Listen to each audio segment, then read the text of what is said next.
Okay, welcome back. We're talking about what do you do if you do not have an MSI installer? Well, going third party, that's probably not right. How about a converter? Let's see if we can find, convert exe to MSI. There's bound to be lots of those guys. And yeah, there's cool little utilities. There's, free to convert, right? There's also some other things, all these things. The problem here is if you do this, you end up with an MSI file that is not digitally signed, right? Not at all. And it could be that this is not quite as free as they make it sound. Like, for example, when they say free ways to convert, it's like, yeah, okay, run the Windows command line, go to the folder, and then run this command, and blah, blah, blah, blah, blah. Is there a way to convert online? So these converters, sometimes they exist, sometimes they're free, sometimes they're not. And once again, it's not a good solution. So because the people from Notepad+ did not provide an MSI, we could, A, go third party, but now we're kind of behind. Go one of these routines where you have a converter, but now I've lost my digital signature and I have no way of knowing if it's legit. So what alternatives are there left? Well, one of them is you could go in and say, I want to install this through a startup batch file. Yeah. Now this is, I'm just telling you guys, this is an option. It's legitimate, but probably not the way to go in modern times. In modern times, you probably would, mount your WIM image, install it on that guy, and then create a new image and just push images out, through some sort of an image management system that you have. But we're talking about GPOs, so one more time. Okay, so converters, they don't work well, and even though they claim to be free, some of them are not. You lose your digital signatures. Third-party packages could be out of date, and you won't be able to do any version upgrades. The whole thing about an MSI, I could get the new version of an MSI, and it'll do an in-place upgrade. Fantastic. Can't do that with this guy.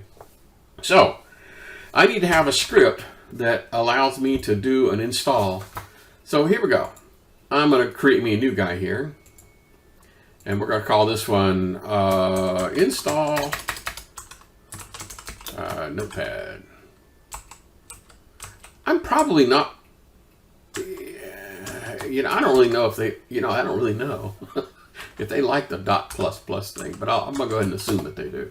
Okay, so I've downloaded the thing and I'm ready to actually run it, but the problem here is I don't want to run it every single time the machine boots. I only want to run it one time, right? I don't want to install it over every single time the machine boots. So I need a one-time script. Okay, isn't that kind of weird? All right, here's what we're going to do. So I'm going to go here and I'm going to do edit. And so the first thing I'm going to do is I'm going to ask the machine through a bat file, does this folder already exist? So if exists, and then I'm going to do C program files Notepad++ with a backslash. I know it's kind of funky because backslash means I'm talking about a folder, not a file. So if exists, then I'm done. So I'm just going to say go to end. All right, so if it exists, don't bother. But if it does not exist, then I want you to install it. So one of the things you're going to have to do is to figure out how to do a silent install. So let's go back up to here and let's type in Notepad and see if we can find the install options. Okay, and there it is. There's the install option, and the /s means go ahead and do this without any human intervention. So I'm gonna, I don't remember what the file is, but just, well, I guess, hang on a second, I guess I did download the guy.